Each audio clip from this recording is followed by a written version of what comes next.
Week 5 of college football is in the books, and we're setting up to quite a few top 25 matchups next week. We'll talk about all that when I cover my top 25, but what's crack-a-lackin'? It's your boy Broshmo, just in case you did not know, so go ahead, become bro and subscribe. Leave this video a thumbs up if you enjoy the content as always. Let me know what you think in the comment section below. Let's have that nice, beautiful football discourse. Stick with me until the end of the video because I'm going to also cover my top 5 Heisman contenders. But let's go ahead, get to my top 25, starting with my fallers. And I only have one faller this week being Kansas. It's kind of a bitter pill to swallow as leading up into this game, Jalen Daniels was struggling with the back injury and he re-aggravated it during the warm-ups and was unable to go this game.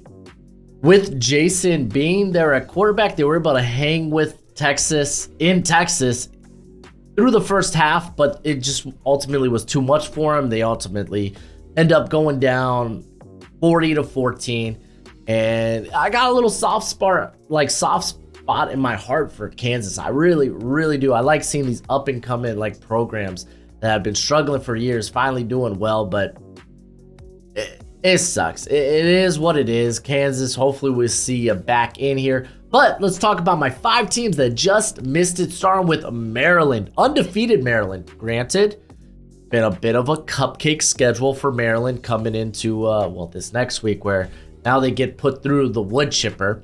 But they smash Indiana 44-17. They get Ohio State now this week in the Horseshoe. So big test for Maryland. Are they for real? And then Tennessee still on the outskirts looking in, trying to get back into my good graces because leading into that Florida game, I was like, I don't know if this Tennessee team is just for real. Their win against Virginia wasn't that impressive. Then they have what should have been a cupcake matchup at home against Austin Peay, and they kind of struggled in that game, and then they get manhandled by Florida.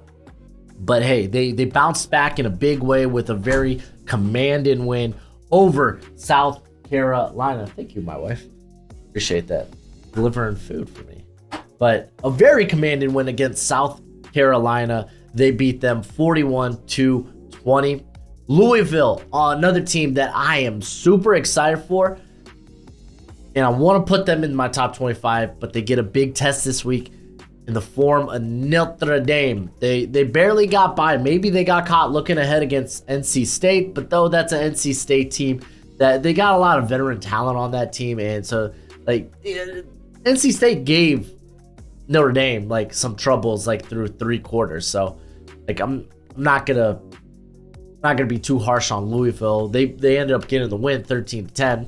Normally this Louisville offense has been fireworks. This one, they really had to grit it out. So we'll see how they do this week against Notre Dame. I believe they get Notre Dame at home, though.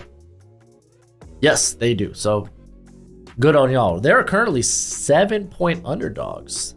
Fascinating. Wisconsin, they had the bye this week, but this is a team last week that railroaded Purdue. They leaned more into the run game because you have Braylon Allen. So I think they might be on the up and up. I still think they have one of the easier schedules in the Big Ten. So I got them in this just missed it section.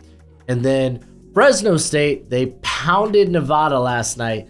27, I say last night. Y'all are going to be seeing this Monday. But Saturday night, late night, I think it was literally the last game to go off air.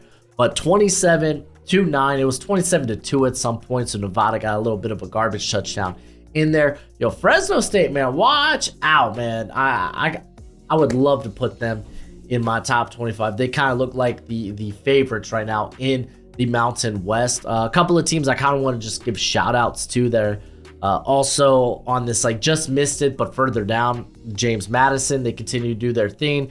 Beat South Alabama. You got Air Force 5-0 rolling through San Diego State. Syracuse, they took a tough home loss to Clemson, but still that's a team with their only loss being Clemson. Memphis, they beat Boise State there in a close one. Liberty's coming off a bye. They're undefeated.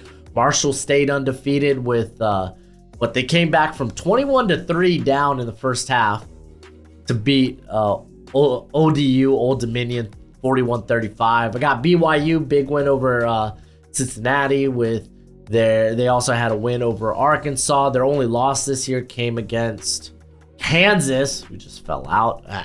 But they lost to a Kansas team with Jalen Daniels. I have West Virginia also looking on the outside, looking in here, as they're better than I expected. Like, beating TCU this week really opened up my eyes to West Virginia. And then, of course, Wyoming, they had a strange game against New Mexico, and they'll actually get Fresno State this week. So we'll see how that goes. But let's go ahead to the actual top 25. Texas A&M here at 25. They smashed Arkansas. Granted, this was at AT&T Stadium, so not really a home game for Arkansas.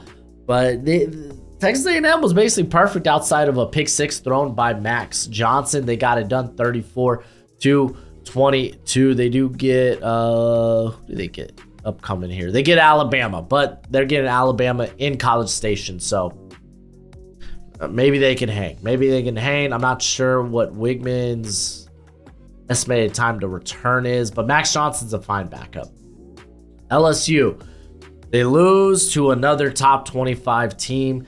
It's tough to kick them out of the top 25 when you look that their only losses have come to top 25 teams in Ole Miss and Florida State.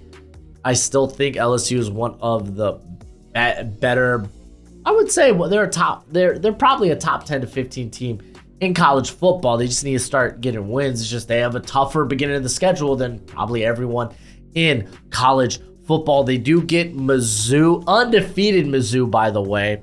So that's kind of a must win for LSU. Tulane kind of struggled against UAB for a little bit, but they were able to get it done. They had a big second half that it was able to put UAB away 35-23. I still think they're the best team in the American Conference. Kansas State, they had a bye. I believe they get Friday night Oklahoma State, so that should be a win there for them. And then Utah, no more undefeated. And it caught up to them, not being able to have their best offensive players in their quarterback, Cam Rising, and their tight end, Brant Kuthi. It cost them. They were unable to go into Oregon State and win. They lose 21-7. Still, this team is tremendous defensively, as I'll be talking about a couple of their players tomorrow in the stock report. But those guys need to get healthy, man. They need to get healthy. And then at number 20 is the team that beat Utah in Oregon State. This is a good win to rebound after a tough loss to Wazoo, which they're going to be higher on this list. So good win there by Oregon State. Kentucky coming in at 19. Kentucky broke my top 25 last week, and I was kind of unsure how they would look against Florida. They looked pretty darn impressive. Kentucky, hey, I think they might be a legit squad. We'll find out how legit, as well, they have to go to Athens this next week against Georgia. So Godspeed, Kentucky. Let's see if Ray Davis can run through that Georgia defense. And then I have Mizzou sitting here. They were able to pull away from Vandy 38-21. So not the most impressive win, but a win nonetheless. They're undefeated. This offense has a lot of firepower. Ole Miss coming here at 17. Good bounce back win after the tough loss in Tuscaloosa. They had a shootout with LSU. It felt like that game could have went either which way at any moment, but they were able to hold on 55-49. Watch out. Ole Miss is legit. They are for real. They will have Arkansas this week, which is an Arkansas team kind of reeling right now, which kind of sucks. 2 losses in their last 3 games. And they had that. Yeah, no, is it 3 losses? No, it's 3 losses. They've lost 3 straight. I was thinking they beat LSU, but no, they lost it right there at the wire. So Arkansas team that's kind of reeling. So that's probably good for Ole Miss. Duke, I'm not moving this squad, and I probably should because of Riley Leonard's health. We don't know what specifically how long he may be out. They do get a bye week, fortunately enough, but let's see how significant the injury is. They were already missing Graham Barton going into this Notre Dame game, and they almost won it. Literally, you have Audric Steam, with like a walk-off 30-yard touchdown. Not walk-off, but a go-ahead with like 30 seconds left. So a heartbreaking loss there for Duke. But this is another program I'm starting to have a soft spot for. That, hey, it looks like this is no longer is Duke just a basketball school. And then on to 15, I have Wazoo, Washington State. They enjoyed the bye this week, and they kind of deserved it after 2 very impressive weeks, beating Wisconsin and then beating you had Oregon State last week. They will they should return this week, but who do they have? UCLA. So that's not a gimme there. So Godspeed to the Cougars. I got my Hurricanes. Yeah, baby. Here at number 14. They had the bye this week, but they open ACC play this coming week. Fortunately, it's against a Georgia team or a Georgia Tech team that just lost to Bowling Green at home. So I'm feeling good about my Hurricanes. You, baby. We're back. Hopefully. North Carolina coming in at 13. Another team coming off of a bye. They get a Syracuse team. Fortunately, they get Syracuse at home. But this is a Syracuse team now that's coming off a very disappointing loss to Clemson squad. So, I don't know, man. Don't sleep on Syracuse in this matchup. But, again, this one will be in Chapel Hill. Oklahoma, Boomer Sooner here at 12. And right in time for this week, game of the week, this is what our watch-along is going to be. The Red River Showdown, or Shootout, one of the two. They're going to be taking on Texas. They had an impressive win here where they just put up a lot of points. I think they were up 39-20 at half. And they just defensively put the clamps on Iowa State, win that game 50-20. I can't wait for this game against Texas. It's going to be a good one. Alabama, they got things done. They rolled through Mississippi State 40-17. Offense, passing doesn't look like it's going to be their theme this year, but they have a very good run game and a very good defense.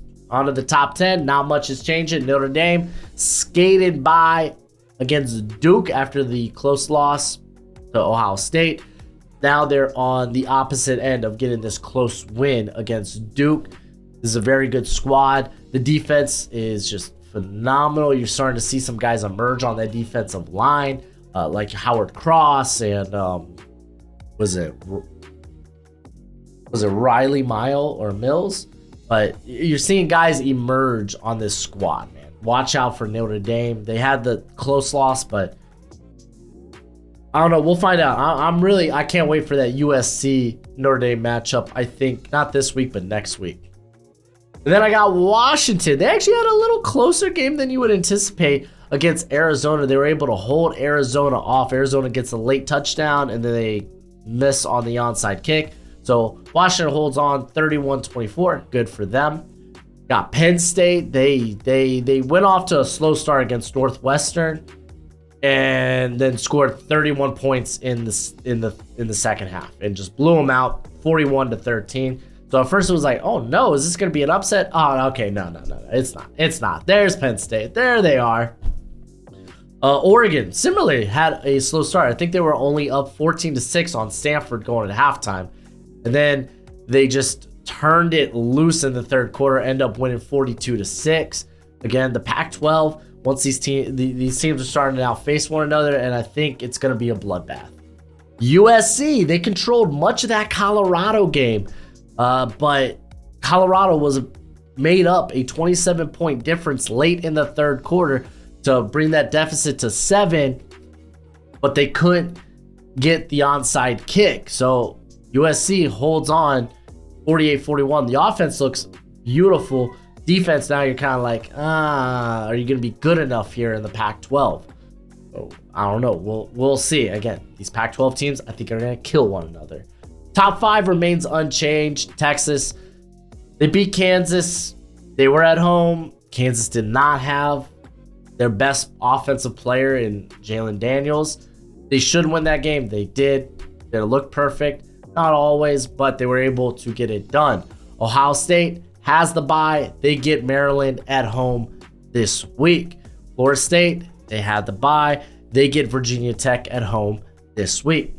Michigan steamrolled Matt Rule and Nebraska 45-7 to cover for the first time all year. They must be listening. They're like, hey, good teams win, great teams cover. We're a great team. Let's beat the tar out of the Cornhuskers. And they did. Georgia, I know a lot of people are probably like, hey, man, you should move Georgia down, move them behind Michigan. But I think Georgia had the tougher matchup against Auburn than Michigan did against Nebraska. Listen, they had to do this in Auburn, and they were slow going. They didn't get their first lead until the fourth quarter, and they managed to outlast Auburn. I know you're concerned about this offense. You should be. You should be concerned about this offense, but the defense is good enough to keep them in games. They still have Brock Bowers, who is like, hey, if you just throw his way, good things happen. Let's see how it goes down against Kentucky this week. Listen, I know you love the NFL draft as much as I do, and you're going to want a nice hefty watch list of players during this college football season. Well, go ahead, check out my draft guide. You can purchase it for only $30 by Venmoing or PayPaling me. Links in the description. It's a one-time payment and you get it for this whole draft cycle and forever and always. Technically, it's a Google spreadsheet. So send me your email when you send the payment. I'll get you hooked up. You will see my current prospect rankings and big board, my full evals. And guess what? It updates throughout the whole draft cycle. So it's a great purchase and it's a great way to support the channel. We're talking top 5 Heisman contenders, and I want to start with the first non-quarterback I think I've had on this list all year in Brock Bowers. Does he win the award? Probably not, but he has been a force with a huge game this past week against Auburn. 8 receptions, 157 yards, and a tutty. You could probably there's probably some receivers maybe worth putting here, but I mean, there is just not a more dominant tight end. Like, no one touches Brock Bowers, and I wanted to give him a little bit of shine on this list. Number 4, I got Shedeur Sanders. Even in defeat, a very impressive outing, especially to just keep running the offense when you're down by close to 4 touchdowns and bringing that game close at the end. Like, he was the reason this team was still in the game, throwing for 30 of 45, almost over 375 yards, and he has 5 total touchdowns. A very, very impressive outing. Good bounce back performance for Shedeur after the Oregon slaughter. Then Cameron Ward sticking here at 3. He had the bye, but he has a very impressive season stats, 16 total touchdowns. We will see him this week against UCLA, and I assume he continues to put up these very gaudy numbers. And then I think 2 and 1 got to stay the same. Michael Penix didn't throw for a touchdown this week, but still threw for over 360 yards against Arizona. So don't sweat it. I'm sure he'll be back to his touchdown slinging ways before long, probably the next game. Don't sweat it. And the number 1, listen, I feel like this is right now Caleb Williams' award to lose.